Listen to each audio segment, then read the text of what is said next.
नमस्कार दोस्तों। अमेरिका के राष्ट्रपति डोनाल्ड ट्रंप को लेके इंपीचमेंट की बातें चलती रहती हैं और कई बार ऐसा भी हुआ है कि इनके खिलाफ इंपीचमेंट के मोशन को इनिशिएट कर दिया गया है। पर दोस्तों, लगातार खबर में रहने से ये हमारे लिए बहुत इंपॉर्टेंट हो जाता है that as the aspirant of UPSC we should understand the impeachment process given in the Constitution of the USA and compare it with the impeachment process of the president given in the Indian Constitution. दोस्तों, इस video में we are going to understand the difference between the impeachment processes in the USA Constitution and in the Indian Constitution. साथ ही साथ दोस्तों यह भी सुनेंगे और देखेंगे कि किस वजह से ये प्रेजेंट कंट्रोवर्सी चालू हुई, controversy about the 25th amendment. तो दोस्तों थोड़ा सा डिफरेंस है अमेंडमेंट प्रोसेस में और 25th अमेंडमेंट में। We are going to understand कि 25th अमेंडमेंट क्या कहता है। इसके पहले थोड़ा सा एक कॉन्टेक्स्ट में आपको दे दूं तो देखिए दोस्तों, डोनाल्ड ट्रंप जी बहुत ज्यादा फेमस हैं अपने बेबाक वचन की वजह से। कुछ भी बोल देते हैं, कैसा भी बोल देते हैं। And presently he has said something, he has said that the city of Chicago should be used as a military training ground. अब ये बात इलिनॉय के जो गवर्नर हैं जेबी प्रिट्जकर, इनको बहुत बुरी लग गई and he said that 25th amendment should be invoked in the United state against the president Donald Trump. और इन्होंने कंपैरिजन करा डोनाल्ड ट्रंप का विद व्लादिमीर पुतिन। तो दोस्तों देखते हैं कि ये 25th अमेंडमेंट क्या बोलता है। अब 25th अमेंडमेंट को अगर ध्यान से देखें तो इट वाज रेटिफाइड इन 1967 और ये सक्सेशन के लिए है कि अगर मान लीजिए प्रेसिडेंट इनकैपेसिटी शो करता है या मेंटल फिटनेस शो नहीं कर पाता है, जब प्रेसिडेंट हट जाएंगे तो vice president is going to take his or her place. Simple सी बात बोलता है अमेंडमेंट 25th 1967 में रेटिफाई हुआ, साथ में deals with the presidential succession and transfer of power. एक बार प्रेसिडेंट हटेंगे तो जो पावर है वो वाइस प्रेसिडेंट के हाथ में आ जाएगी। अब दोस्तों क्वेश्चन उठता है कि प्रेसिडेंट किस तरह से हट सकते हैं। तो देखिए, डेथ हो गई है तब भी what happens when the president has died in the office. Abraham Lincoln के साथ ऐसा हो सका है, जॉन एफ कैनेडी के साथ ऐसा हो चुका है। डेथ के बाद रेजिग्नेशन, रिमूवल, ये जो चीज होती है दोस्तों, यहां पर इंपीचमेंट काम आता है। Article 2 of the United states constitution और इसका जो सेक्शन 4 है वो मेंशन करता है इंपीचमेंट का प्रोसेस। बट आप देखिए जो 25th अमेंडमेंट है that speaks about the succession and the transfer of power from president to the vice president, और इन सब में इनकैपेसिटेशन भी है। इसका साफ मतलब है दोस्तों कि अगर प्रेसिडेंट की डेथ हो जाती है या प्रेसिडेंट रिजाइन कर देते हैं या प्रेसिडेंट को इंपीच कर दिया जाता है, रिमूव कर दिया जाता है, so next in line the vice president will take over the power, will take over the position as the president of the United State. But एक और जो सेक्शन 4 है, यहां पर भी सेक्शन 4 ही है, section 4 of the 25th amendment. ये section 4 बोलता है कि अगर प्रेसिडेंट इनकैपेसिटी शो करते हैं, अगर फिटनेस ऑफ माइंड शो नहीं कर पाते हैं, तब भी उनको हटाया जा सकता है। कैसे हटाया जा सकता है वो हम देखेंगे। तो दोस्तों ये जो अलग अलग सेक्शंस दिए गए हैं 25th अमेंडमेंट के, इसको देखिए आप। फर्स्ट सेक्शन में साफ लिखा हुआ है, if the president dies, resigns or is removed then the vice president takes the office, then the president temporarily transfer power to VP. अगर मान लीजिए प्रेसिडेंट की तबीयत खराब है, प्रेसिडेंट किसी ना किसी टेम्पररी रीजन की वजह से अपने दायित्व को नहीं निभा पा रहे हैं, then the president transfers the power to the vice president. ये एक अलग सेक्शन है, ये सेक्शन नंबर 3 है 25th अमेंडमेंट का। अब देखिए दोस्तों सेक्शन नंबर 4 क्या बोलता है। सेक्शन नंबर 4 बोलता है इफ द वाइस प्रेसिडेंट, अब जो जेडी वेंस है वो वाइस प्रेसिडेंट है, याद रखिएगा, plus the majority of the cabinet, जो भी की मिनिस्टर्स हैं, जो भी की मेंबर्स हैं कैबिनेट के, अगर वो डिसाइड करते हैं, so they can write to the chairman of the House of the Representatives and the president pro tem of Senate, इन दोनों को लिखकर प्रेसिडेंट को हटा सकते हैं और ऑटोमेटिक ट्रांसफर ऑफ पावर हो जाता है and vice president takes the seat of the president and becomes the next president. अब ये एक बहुत ही इंपॉर्टेंट चीज है जो यहाँ पर जेबी प्रिट्जकर ने कही थी कि because of the incapacity of Donald Trump 25th amendment should be invoked. तो दोस्तों I hope you have understood what this section number 4 of 25th amendment is all about. अब समझते हैं कि इसका प्रोसेस क्या है, सेक्शन 4 का स्टेप बाय स्टेप समझते हैं. अगर कहीं से भी वाइस प्रेसिडेंट को या फिर की मिनिस्टर्स जो हैं, जो मेन मिनिस्टर्स हैं कैबिनेट के, उनको ऐसा लगता है कि इनकैपेसिटी शो कर रहे हैं president, so what they are going to do, they are going to write to the and they are going to declare through writing to the Congress. Congress में कौन आता है? House of Representative, House of Representative के speaker और president pro tem. अब president pro टेम क्या होता है दोस्तों? जब आप अपर हाउस को देखिए, आप सेनेट को देखिए, सेनेट के जो प्रेसिडेंट रहते हैं, सेनेट के प्रेसिडेंट वाइस प्रेसिडेंट ही रहते हैं. Vice president of the country in the United States is also the president of the Senate. जब वो सेनेट में नहीं बैठ रहे हैं, so the second in line is the president pro tem. तो vice president and the other key ministers declare through writing to the speaker of the house of the people and to the president pro tem of the senate that the president of the United States is not mentally fit or in capacity to deliver the services which are required out of him. अब दूसरा step क्या होता है? President can contest. President भी अपना declaration देते. अच्छा, ये जब पहली स्टेप हो जाती है, इस समय वाइस प्रेसिडेंट को पावर दे दी जाती है और प्रेसिडेंट को रिमूव कर दिया जाता है. This is a very automatic process दोस्तों, ये बात आप याद रखिएगा. And this is not the impeachment process. हम इंपीचमेंट प्रोसेस नहीं पढ़ रहे हैं. जब हम इंपीचमेंट प्रोसेस की बात करेंगे, then the resolution has to be passed by both the houses of the parliament. उस पर आएंगे. We are going to discuss about that. We are going to compare it with the Indian constitution. But यहां पर let us talk about section 4 of 25th amendment. अगर vice president को और कुछ की मिनिस्टर्स को ऐसा लगा कि प्रेसिडेंट अपना दायित्व, अपनी रिस्पॉन्सिबिलिटीज और लाइबिलिटीज को नहीं निभा पा रहे हैं because of his incapacity, they can write to the Congress, to the speaker and to the president pro tem, and immediately the transfer of power is seen from the president to the vice president and the vice president takes up the job of the president. I hope you have understood till here. Now, what is the next thing? President को contest करने का मौका दिया जाता है. President can also declare that his capacity is supreme, that he is totally capable to look after the country, that he can take up the job again. अब जब ये होता है तो काउंटर डिक्लेरेशन भी दे दिया जाता है. काउंटर डिक्लेरेशन किसके द्वारा दिया जाता है? Again vice president and the important members of the cabinet. तो देखिए दोस्तों, दोनों तरफ से वार हो रहे हैं. पहला तो वाइस प्रेसिडेंट और कैबिनेट ने मिलकर एक डिक्लेरेशन करा, रिटन डिक्लेरेशन करा और उसमें सबमिट करा कि प्रेसिडेंट अपना जॉब नहीं कर पा रहे हैं. फिर प्रेसिडेंट को चांस दिया गया. जब प्रेसिडेंट को चांस दिया गया तो प्रेसिडेंट अपना क्लेम करते हैं. उसके बाद वाइस प्रेसिडेंट और उनके साथ के जो मिनिस्टर हैं ये काउंटर क्लेम भी कर सकते हैं.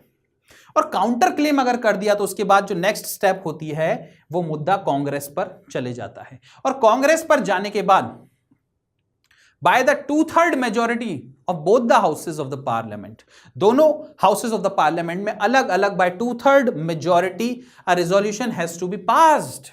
देखिए, Congress decides by 2/3 majority in both the houses to permanently remove the president. तो कहने का मतलब है ये बात अब कांग्रेस के हाथ में है whether to remove the president or not. ये डिसाइड कांग्रेस करती है whether the president has the capacity or the president does not have the capacity. I hope you are getting this. Now if Congress does not approve it, the president resumes the duty as the president all over again. जो president जिनको हटाया जा रहा था, जिनको बोला जा रहा था कि he is not capable to sit in the position, resumes the duty. Why? Because 2/3 majority से कांग्रेस ने वोट मोशन पास नहीं किया है. I hope you have understood this. This is not the impeachment process. This is just a emergency tool which is given when the president immediately becomes incapable because of several things. I hope you are getting this much. Now we are going to understand about the impeachment process. अब impeachment process को समझने के पहले let us understand, could it be invoked against Donald Trump?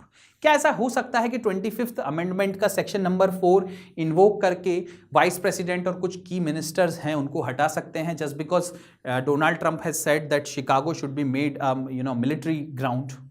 तो देखिए दोस्तों, legally it can happen, but practically if you see what happens, it is very much unlikely because JD Vance and other ministers are very, very important allies of Donald Trump, and it is very unlikely that such a thing is going to happen. I hope you have got it. Now, let us understand about the difference between the impeachment processes in the United States and in India. So you must be familiar about the impeachment process in India. Let us understand about the impeachment process in India first, and then we will go to the impeachment process of the United States President. Ground क्या होता है impeachment का? भारत के राष्ट्रपति के impeachment के लिए ground जो होता है वो होता है violation of the constitution. Article 61 में ये बात दी हुई है। वायलेशन ऑफ द कॉन्स्टिट्यूशन के अलावा कोई दूसरा ग्राउंड नहीं दिया गया है और वायलेशन ऑफ द कॉन्स्टिट्यूशन को डिफाइन भी नहीं किया गया। तो दोस्तों, सुप्रीम कोर्ट के जज को अगर आपको इंपीच करना है, अगर आपको रिमूव करना है, so there are 2 grounds given, misbehaviour and incapacity. But यहां पर जो ग्राउंड होता है प्रेसिडेंट को हटाने के लिए वो होता है violation of the constitution. Bharat में कोई भी राष्ट्रपति अभी तक इंपीच नहीं हुए हैं और वायलेशन ऑफ द कॉन्स्टिट्यूशन को मैं दोबारा दोहरा दूं, कॉन्स्टिट्यूशन में कहीं पर भी डिफाइन नहीं किया गया है। अब इनिशिएट कहां पर होगा मूवमेंट? लोकसभा में होगा कि राज्यसभा में होगा? देखिए, कहीं पर भी हो सकता है। लोकसभा में भी इंपीचमेंट का मोशन जो है वो इनिशिएट हो सकता है, राज्यसभा में भी इंपीचमेंट का मोशन इनिशिएट हो सकता है, बट जो प्रपोजर होते हैं they should be 1/4 of the total membership of the house, और 14 दिन पहले नोटिस देना होता है प्रेसिडेंट को अबाउट देयर इंपीचमेंट। ये इतनी process I hope you have understood. It can originate or initiate from either house, और जो प्रपोजर्स होते हैं must be 1/4 of the total membership of the house. अगर लोकसभा में इनिशिएट हो रहा है तो 1/4 of the total membership of the Lok Sabha, अगर राज्यसभा में इनिशिएट हो रहा है तो 1/4 of the total membership of Rajya Sabha.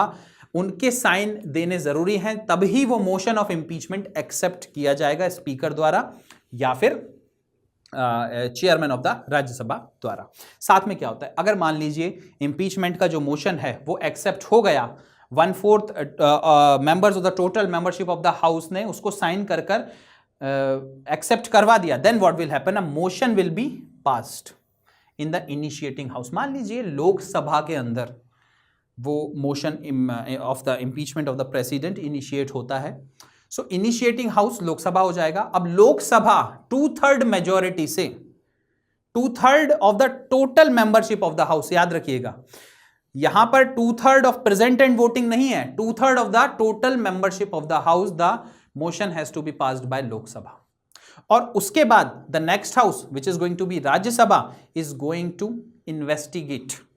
So investigating house कौन सा होता है इस केस में? Rajya Sabha. Why? Because the motion is initiated in Lok Sabha, then it is passed by 2/3 majority, then it went to Rajya Sabha, hence Rajya Sabha becomes the investigative house। और investigation करने के बाद अगर राज्यसभा को ऐसा लगता है that they have found that it is really the president has violated the constitution of the country and the grounds are true, they also have to pass the amendment by 2/3 majority, 2/3 of the total membership of the house। Total membership, यहां पे present and voting नहीं है, आप इस चीज को याद रखिए। Motion passed in initiating house by 2/3 majority and investigation by another house and motion passed by 2/3 majority by that house. और जब दूसरा मोशन पास होता है by 2/3 majority of the total membership, at that time the president is impeached, he stands removed from his position। अब नए president के लिए फिर इलेक्शन हो सकते हैं या फिर वाइस प्रेसिडेंट। सबसे पहले तो ये होगा कि वाइस प्रेसिडेंट उनकी पोजीशन लेंगे और नेक्स्ट प्रेसिडेंट के लिए इलेक्शन शुरू हो जाएंगे। तो दोस्तों, ये जो था भारत के प्रेसिडेंट को किस तरह से इम्पीच किया जाए इसका process. Now let us understand the process of the impeachment of the United states president. अब दोस्तों, यहां पर जो रीजन था या फिर ग्राउंड था इंपीचमेंट का वो था violation of the constitution. But US के कॉन्स्टिट्यूशन में कुछ बहुत भारी ग्राउंड्स दे रखे हैं, सच एज ब्राइबरी, ट्रीजन, मिसडिमीनर, अगर इस तरह के बहुत बड़े पॉलिटिकल क्राइम प्रेसिडेंट कर देते हैं, then he can be impeached. यहां पर इम्पीचमेंट का मतलब हल्का सा अलग होता है, समझेंगे इसको भी। इनिशिएशन कहां होता है, देखिए भारत में इस मोशन का इनिशिएशन लोकसभा में भी हो सकता है, राज्यसभा में भी हो सकता है, बट यूनाइटेड स्टेट्स में हमेशा जो इनिशिएशन होता है इंपीचमेंट का वो हाउस ऑफ रिप्रेजेंटेटिव में ही होता है। और हाउस ऑफ रिप्रेजेंटेटिव एक बार इंपीचमेंट के मोशन को एक्सेप्ट कर लेती है, then it has to pass it not by 2/3 majority but by simple majority. आप याद रखिएगा, अलग अलग आर्टिकल्स होते हैं और उन अलग अलग आर्टिकल्स को पास करना होता है बाय सिंपल मेजोरिटी। अलग अलग आर्टिकल्स अलग अलग बातें बोल सकते हैं। फॉर एग्जाम्पल, एक आर्टिकल बोला कि प्रेसिडेंट साहब ने ब्राइबरी ली है, दूसरा आर्टिकल बोला कि प्रेसिडेंट साहब ने ट्रीजन किया है, तीसरा आर्टिकल बोला कि प्रेसिडेंट साहब ने किसी तरह का मिसडिमीनर किया है। तो ये हो गए 3 आर्टिकल और हर एक article by simple majority house of representative से पास होता है। याद रखिएगा दोस्तों, बाय सिंपल मेजॉरिटी पास होता है, बाय 2/3 मेजॉरिटी नहीं होता है। यहां से पास होने के बाद वो जाता है सीनेट। अब दोस्तों ट्रायल आ जाता है। भारत में इन्वेस्टिगेटिंग हाउस होता है, जहां से वो इनिशिएट हुआ वहां पर जब वो 2/3 मेजॉरिटी के साथ पास होता है, then it goes to the investigative house. यहां पर उसी हाउस को मतलब सेनेट को, यहां तो सेनेट ही होगा, because the initiation can only be done in the House of representative. अब सेनेट में क्या होगा, सेनेट में ट्रायल होगा और ये ट्रायल बहुत इंपॉर्टेंट होता है बिकॉज इस ट्रायल को प्रोसीड करते हैं chief justice of the United states of America.